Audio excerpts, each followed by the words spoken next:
Great Metal Debate listeners, this is your servant Thog coming to you from deep within the podcast studios. The summer of 2014 is heating up outside, and we've been hot on the trail of new metal artists to bring to your ears. This time around, Brian caught up with metal vocalist Kobra Paige as she and her band, Kobra and the Lotus, are beginning their tour across North America, opening for KISS and Def Leppard. Let's go right to their conversation and hear what this incredible young artist has to share with us.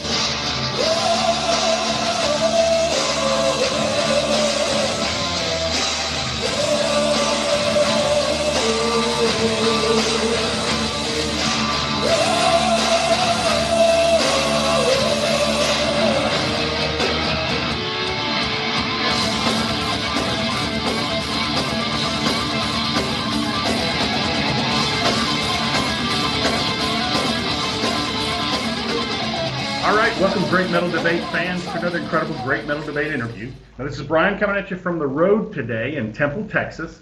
And today we have a special treat as we bring you the incredible vocal metal high priestess herself. It's Kobra Paige of Kobra and the Lotus fame. Kobra, welcome to the Great Metal Debate. Thank you very much. Now, Kobra, I usually start off with what I think is a very probing and intelligent question. I fancy myself a giant intellectually, but we'll get to that in a minute. Tonight, I simply want to ask you this. What did you do last night? Last night we opened for Def Leppard and KISS in Auburn, awesome. Auburn, Washington. And then what are you doing 2 nights from now? 2 nights from now we're playing in Concord, California with Def Leppard and KISS. That's right, folks. You're touring with Def Leppard and KISS. Kobra concerts don't get much bigger than that. Tell me a little bit about that. What's that been like? It's been unbelievable. Very surreal for us. An immense honor to share the stage and support these 2 huge metal and rock giants. I mean, we grew up on this stuff, you know, and looked up to it, and we could have never envisioned supporting them. It's really a dream come true. Now, you and the Lotus boys, the Lodi, if you will, have been you've been kind of on a whirlwind lately. It seems like kind of the last 3 years have been crazy for you guys. Can you just give us a brief rundown of Kobra and the Lotus lately? Yeah, well, we were on the road up until August last year, and then we went straight into the studio with Johnny K in Chicago at the beginning of August, just directly in, and we stayed there for 2 months working on this next album. We already came in with prepared material. We wrote some also there, and then it was just building the launch up to the new release and planning the new year, and now we're that's what we're in right now. We're on the first tour with a new album and in support of Def Leppard and KISS, and it's a good way to kick it off, you know? Yeah, it certainly is. I mean, you're holding your own with 2 greats like Def Leppard and KISS, and I love the new stuff. You know, you do all kinds of media stuff, especially even for like little media venues, even like us, you know, and I've heard the words fan-friendly. And I mean, you know, like you don't know me from Adam, you know, but how do you do it? Do you find that the music is the tie that binds? Can you connect with someone you've never met just through the music? Absolutely. That's what makes music magical, is it's a universal language. It's not something that anyone has to understand worldwide in terms of the words. You know what I mean? Like, you don't have to speak the same language to feel something in a song. And that's yeah. No, that's great. I love the way you put that.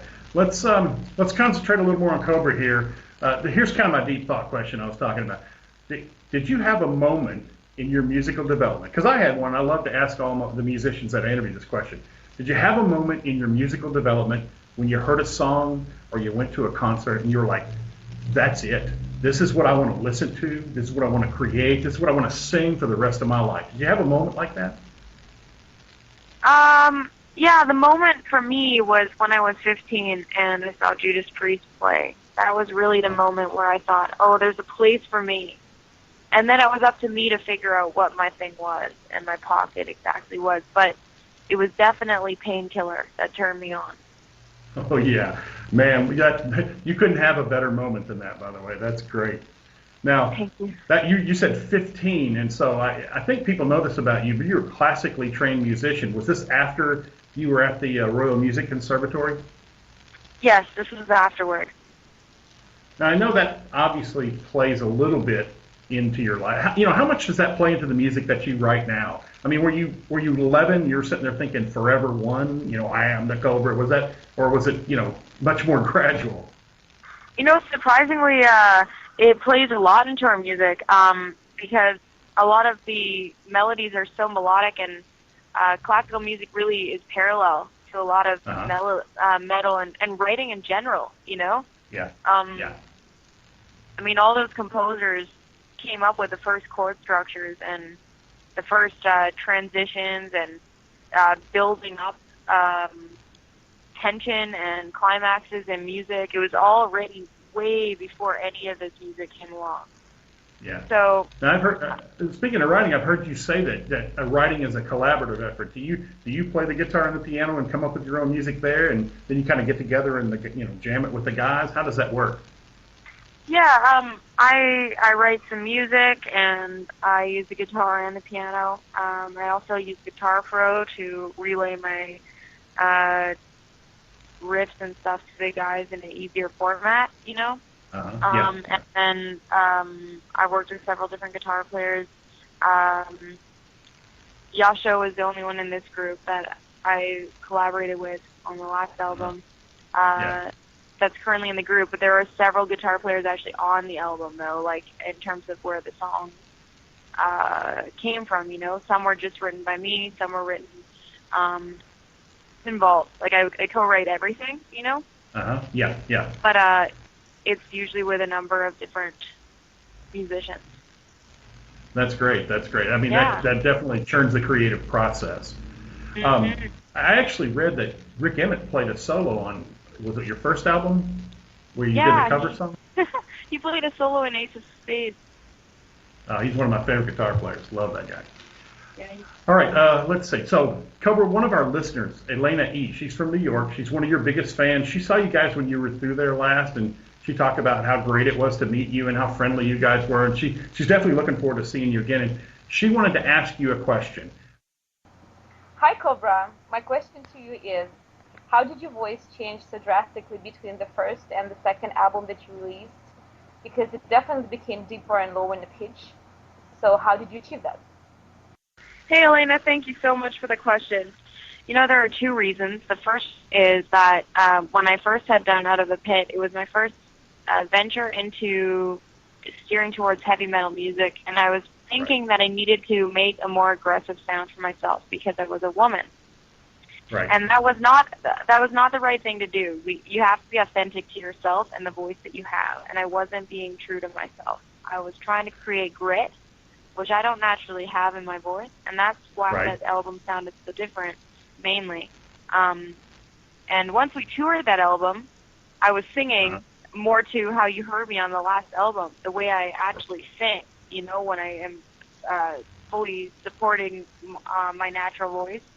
And then the second reason is because your voice doesn't stop developing until, you know, I believe your mid-20s. It's still changing. It's still growing stronger in certain areas. It depends on which areas you focus on, and your voice is continuing to change.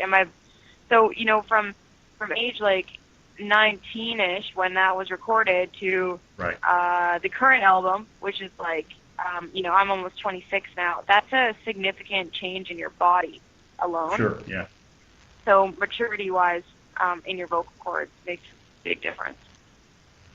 So would you say being true to your own vocal self, you were happier with the product that came out in that second album?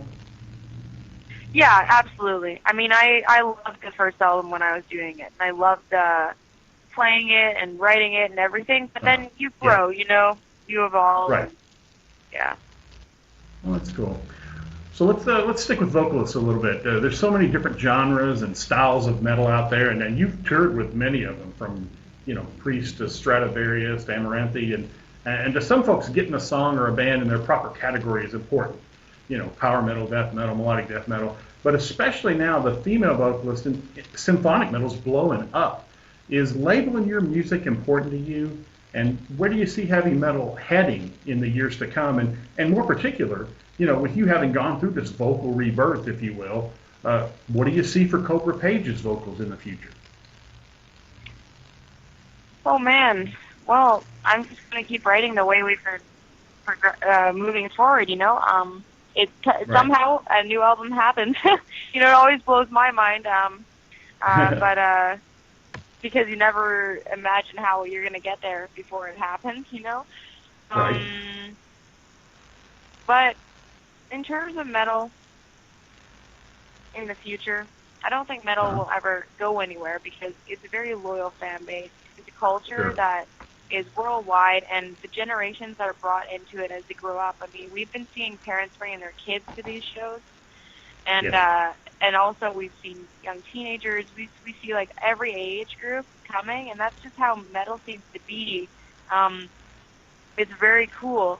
But in terms of the size of where metal's going, it's a little scary if you look at that. Right. Like Metallica and Iron Maiden.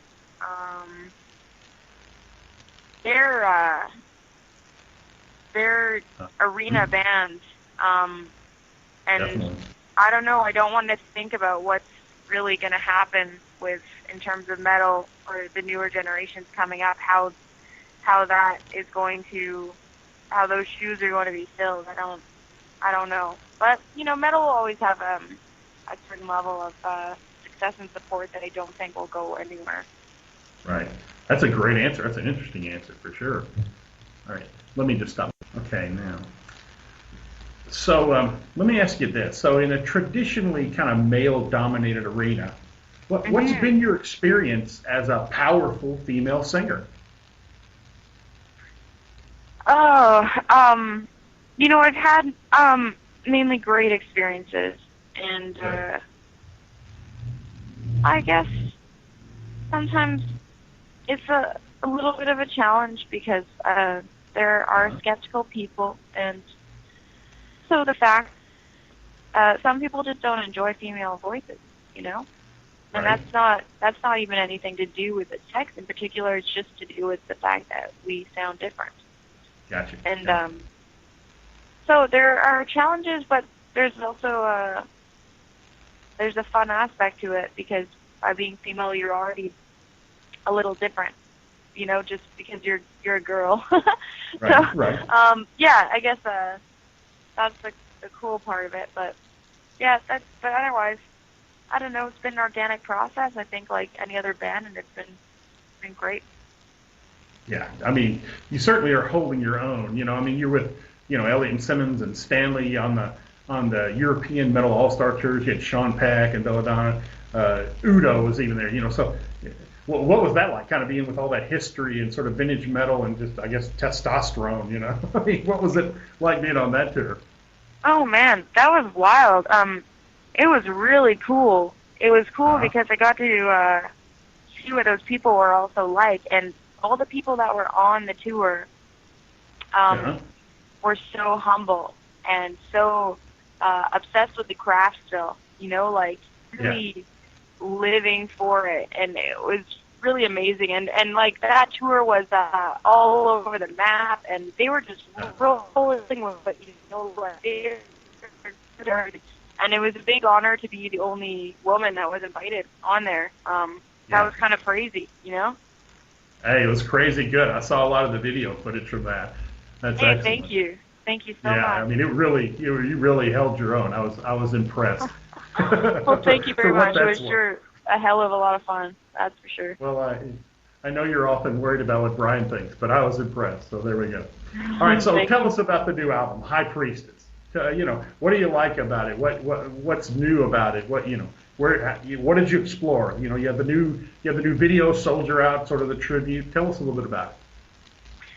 Oh boy, that's a huge question. I mean, High Priestess is just the next expression of the band, and my next expression of my vocals and the stories, and I guess just what is kind of neat about High Priestess is that there's a lot of versatility on there. All the songs, though, fit together. They're appropriate for the album to be with each other, but they all stand by themselves. You can't really mix them up. They all sound very much like a singular unit. Like every song's different, which is hard to do, you know, because you want to keep your style the same, but you don't want to write an album of the same song.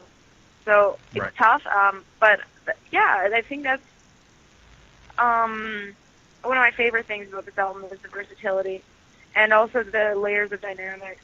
We really, really worked hard to create specific moods for each song on this album. So there's a lot of different vocal texturing, and it was very fun.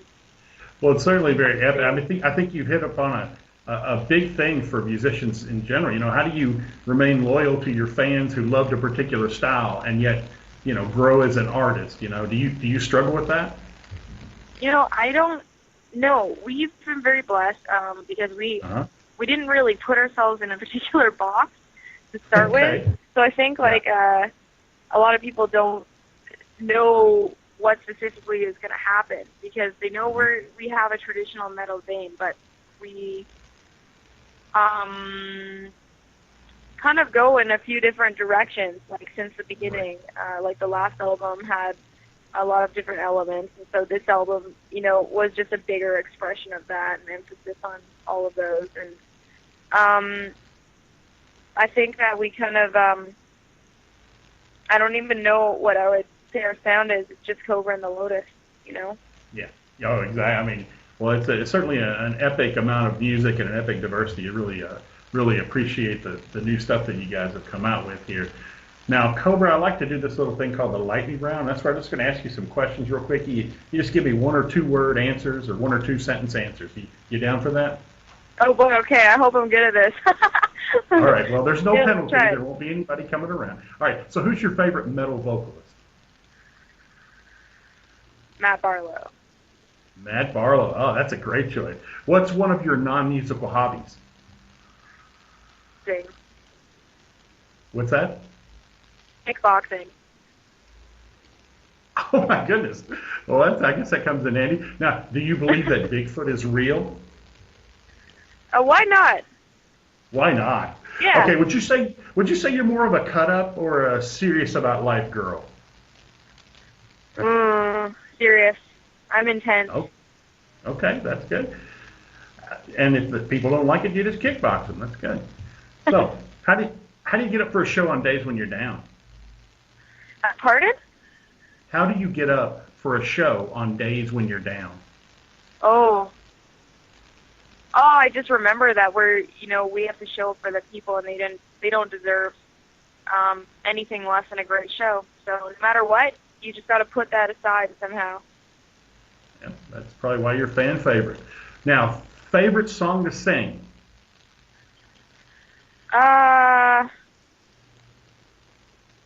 Oh, that's really tough. How about one of your favorite songs to sing? We'll okay. I'm having a lot of fun right now with Battleground, actually. Okay, cool. All right, what's one of the best new bands you've heard lately? Oh my God, I can't answer that question because I'm out of the loop. Sorry. You got to say Kobra and the Lotus on that one. Okay, I'm in a bubble. Cool. Yeah. All right. Is there anything you've ever wanted to be asked but weren't asked yet in an interview? No, I don't think so. Okay. You know, only one musician has ever come up with that, and that was Sean Peck, and he had it loaded in the chamber right away. He wanted me to ask him what a great ping pong player he was, so I did. Oh, that's hilarious. What a funny guy. Oh, he's great. All right, so tell us what's up and coming with Kobra and the Lotus. Up and coming for Kobra and the Lotus is touring, and more touring. We are just getting started on this album cycle, and I want to keep us out on the road for a long time, you know, hopefully 2 rotations through each territory. So that means we'll come through the States again. Excellent. Just don't miss the Nashville day, because that's where I'm going to try to catch you. Oh, awesome. Are you coming to this Nashville concert? Yes, I am. Oh, great. Right on. All right, so where can fans get merchandise and music for Kobra and the Lotus? KobraandtheLotus.com. And, KobraandtheLotus.com. All right, excellent. And at a show, of course. Come to a show. Oh, yeah. That's the best place to get merchandise.